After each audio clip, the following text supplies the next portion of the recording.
নেই, সারা দিন শুধু খটখট আর খটখট, না লাগে হোমে না লাগে যজ্ঞে, শুধুই শব্দ।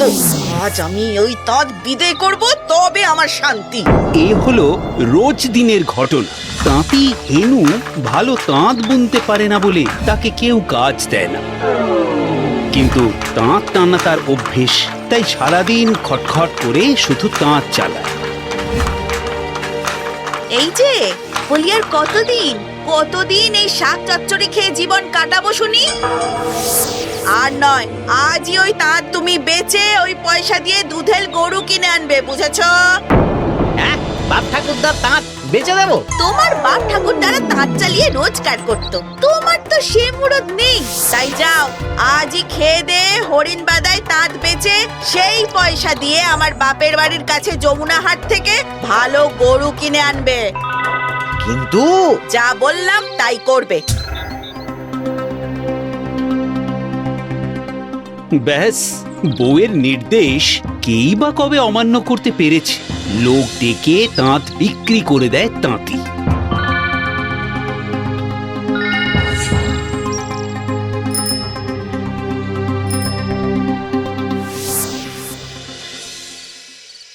শোনো, এই টাকা নিয়ে কাল সকালেই বেরিয়ে পড়বে, আমার দাদার কাছে যাবে, সে ভালো গরু কেনার ব্যবস্থা তোমায় করে দেবে।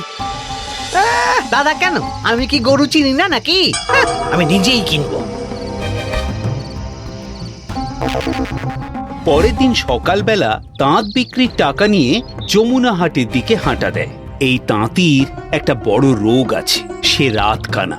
সেটা সে নিজে জানে, কিন্তু কাউকে কখনো জানায়নি। কিন্তু সেদিন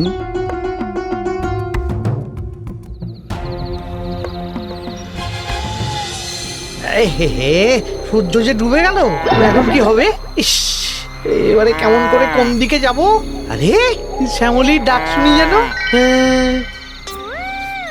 ওই তো শ্যামলী, আমার শাশুড়ির গরু। এই এই এই এই এই এই এই তুই তুই তুই আমার শ্বশুর বাড়ি পৌঁছে দিতে পারবি শ্যামলী? সন্ধেবেলা তাঁতি গরুর সাথে একসঙ্গে গিয়ে ঢোকে গোয়ালে। আরে জানি রে বাবা, জানি মশা খাচ্ছে তোকে।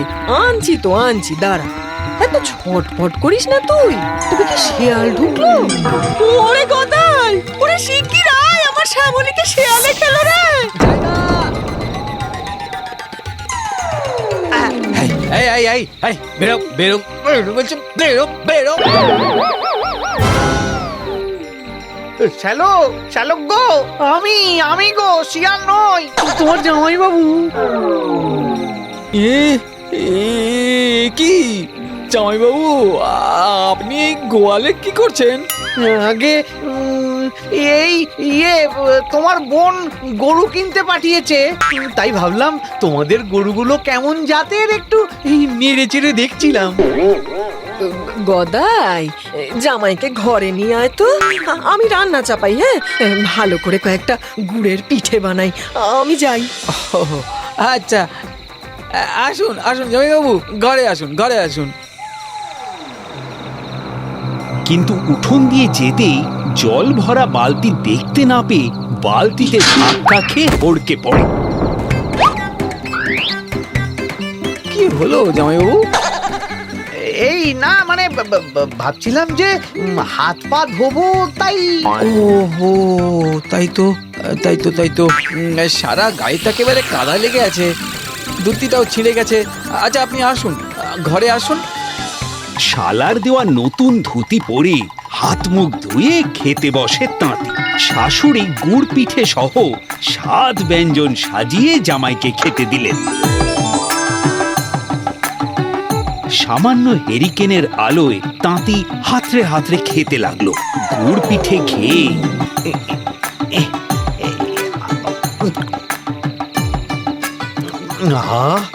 কি ভালো এই পিঠেটা, যেমন স্বাদ তেমন নরম। এদিকে প্রথমেই পিঠে পায়েস খাচ্ছে দেখে শাশুড়ি ভাবে, জামাই বাবাজি বুঝি বড়ই রেগে আছে সন্ধ্যের কাণ্ডের জন্য। ছি ছি ছি ছি ছি। একটা কাজ করি, একটু মাছের বাটিটা এগিয়ে দিই।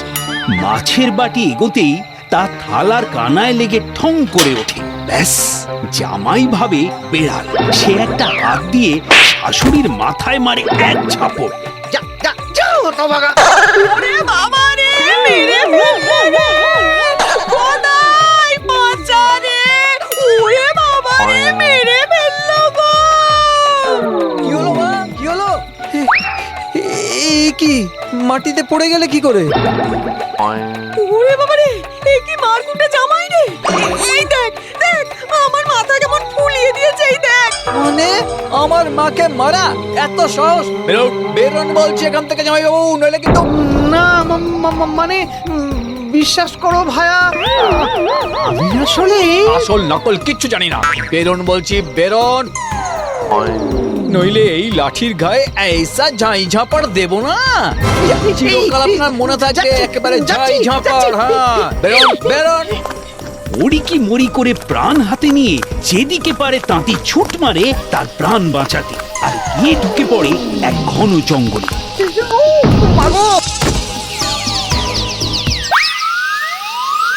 ও বাবা, এই তো ঘন জঙ্গল মনে হচ্ছে। আহ, যতক্ষণ না সকাল হয়, আলো ফোটে, এখানেই কোনো গাছের তলায় ঘাপটি মেরে বসে থাকি। সেই লোকটা বেরোলো, এখনো আসার নাম নেই গা। না না, এতটা বাড়াবাড়ি করা বোধহয় আমার ঠিক হয়নি। ও শ্বশুর বাড়িতেও ফিরতে পারবো না, ফিরলেই তো আবার শালার কাছে ঝাই ঝপ্পর খাবো। তাঁতি যে শেওড়া গাছটা নিচে গিয়ে বসলো, সেখানে ছিল এক ভূত। পাল করে তার নাম ছিল ঝাই ঝপ্পর। কি বললো? খাবে? আমাকে খাবে? কি সর্বনাশ! কি হবে এখন? ঝাই ঝপ্পর, বউকে গিয়ে বলতে হবে এই খাওয়ার কথা। আমায় খেও না, দয়া করে আমাকে খেও না।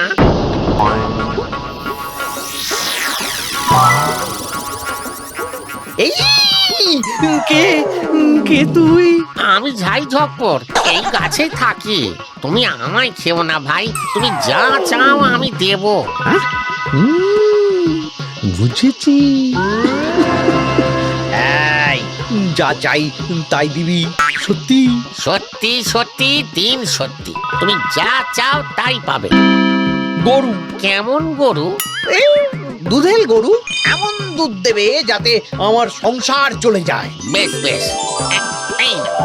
এমন গরু যে দুধ দিতেই থাকবে, দুধ দিতেই থাকবে, শেষ আর হবে না। সত্যি?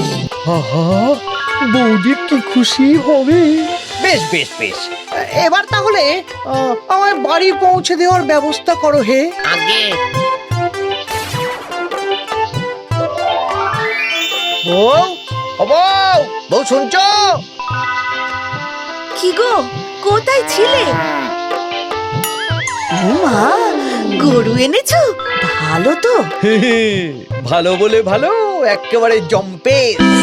ব্যাস, ভূতের কথা তো আর মিথ্যে হয় না। সেটা দুধ দুইতে বসেই তাঁতি ও তার বউ টের পেল।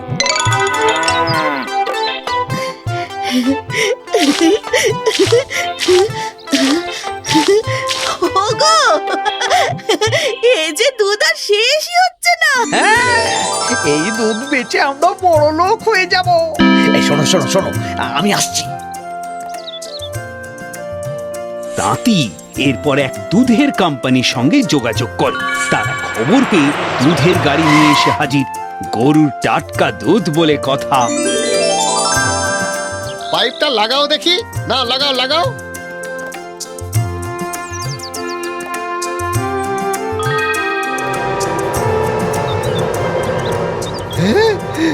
এই শোনো হে, আজ থেকে রোজ আমি আসবো দুধ নিতে।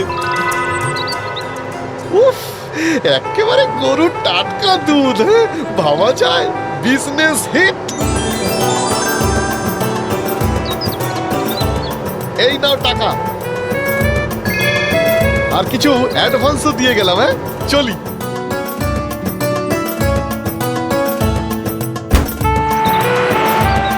শোনো না, কি গো, বলছি যে এবার বাপ 14 পুরুষের দাঁতটা ফিরিয়ে আনি। হ্যাঁ, কি গো, কি বলো? নিশ্চয়ই আনো, আনো গো আনো, নইলে তোমার মনের কষ্ট কমবে না। যাও। তুমি খুব ভালো।